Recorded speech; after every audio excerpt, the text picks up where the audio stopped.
आखिर किसने मोहम्मद रफ़ी की कमाई को बता दिया था नापाक कमाई, जिसके बाद फूट पड़ा था मोहम्मद रफ़ी का गुस्सा। मोहम्मद रफ़ी जब भी कहीं अपनी कार से जाते थे तो वह रास्ते में बांटने के लिए अपनी कार में नोटों और सिक्कों का एक बक्सा रखते थे। लेजेंडरी सिंगर मोहम्मद रफ़ी एक गजब के गायक होने के साथ साथ एक नेक दिल इंसान के तौर पर भी जाने जाते थे। कहा जाता है उनकी तरफ मदद की उम्मीद से बढ़ाया गया कोई हाथ कभी खाली नहीं लौटता था। लेकिन एक बार उन्होंने मस्जिद में जो धन दान किया था उसे नापाक कहकर लौटा दिया गया था। इस बात का जिक्र मोहम्मद रफ़ी की बहू यास्मीन खालिद रफ़ी ने मोहम्मद रफ़ी की जीवनी मोहम्मद रफ़ी माई अब्बा में किया है। यह बात तब की है जब इंदौर की पुरानी पलासिया मस्जिद के लिए दान इकट्ठा किया जा रहा था।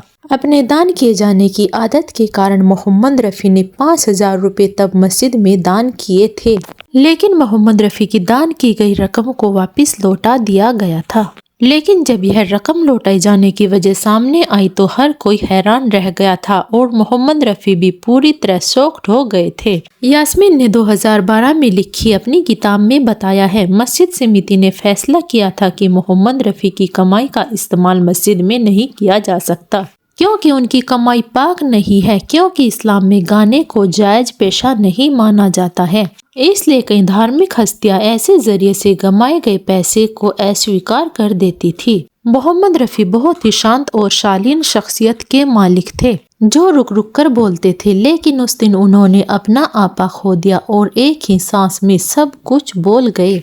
इस बात का जिक्र करते हुए यास्मीन ने अपनी किताब में लिखा है, मोहम्मद रफ़ी ने उनका जवाब देते हुए कहा था, अल्लाह ने मुझे बचपन से ही ये हुनर दिया है जिसका मैं पूरी मेहनत और ईमानदारी से रियाज करता हूँ और यह दुनिया के सामने भी है। फिर भी मेरी कमाई नापाक है। इस विषय पर दो राय हो सकती है, लेकिन अगर इस मामले में इस्लाम का मूल संदेश यही है तो सिर्फ अल्लाह ही जानता है कि किसकी कमाई जायज है और किसकी कमाई नाजायज। किसी भी धार्मिक काम में मदद करने या जरूरतमंदों को दान करने के लिए मोहम्मद रफ़ी की आदत लाहौर से ही रही थी।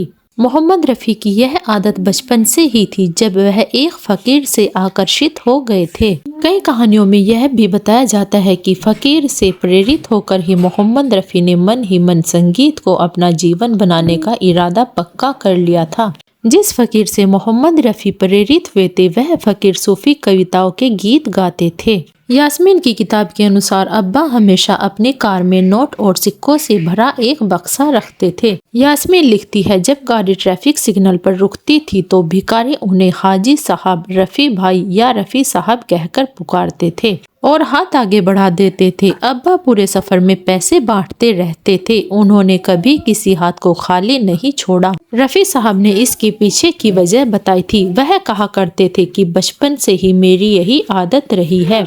एक बार वह जिस फकीर के पीछे पीछे गली में जाते थे उसने मुझसे कहा कि उसे पैसों की जरूरत है और मैंने इस पर सोचने में एक पल भी नहीं गंवाया क्योंकि मैं मदद करने के लिए उत्सुक था। सिर्फ 10 साल की उम्र में ही मोहम्मद रफ़ी ने मिट्टी की गुल्लक के सारे पैसे निकालकर उस फकीर को दे दिए थे जिसमें उनके माता पिता अपने खुले पैसे और कुछ बचत जमा किया करते थे। बाद में काफी सालों बाद रफ़ी ने इसका जिक्र करते हुए कहा था, मुझे याद है कि मेरी इस हरकत पर मुझे डांटा गया था और मेरी पिटाई भी हुई थी। मोहम्मद रफ़ी के बेटे शाहिद रफ़ी ने लेखिका सुजाता द्वारा लिखित रफ़ी की जीवनी Mohammad Rafi golden voice of the silver screen में एक अन्य घटना का जिक्र कर बताया था। एक बार मोहम्मद रफ़ी इतने भावनाओं में बह गए थे कि उन्होंने एक भिखारी को 100 रुपये ही दे दिए थे। उन्होंने बताया, उस वक्त शहर में मानसून का मौसम था और रफ़ी साहब ने स्टूडियो जाते समय अपने बेटे को स्कूल छोड़ने का फैसला किया। धीरे धीरे चल रही कार के पास एक भिखारी भीख मांगने आया,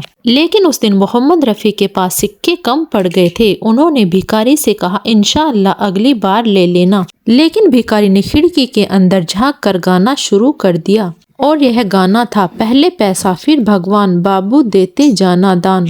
यह गीत मोहम्मद रफ़ी ने मिस मैरी फिल्म में साल 1957 में गाया था और यह घटना मोहम्मद रफ़ी के दिल को छू गई और उन्होंने भिखारी को 100 रुपये का नोट दे दिया। आपकी मोहम्मद रफ़ी के बारे में क्या राय है, हमें कमेंट में जरूर बताएं।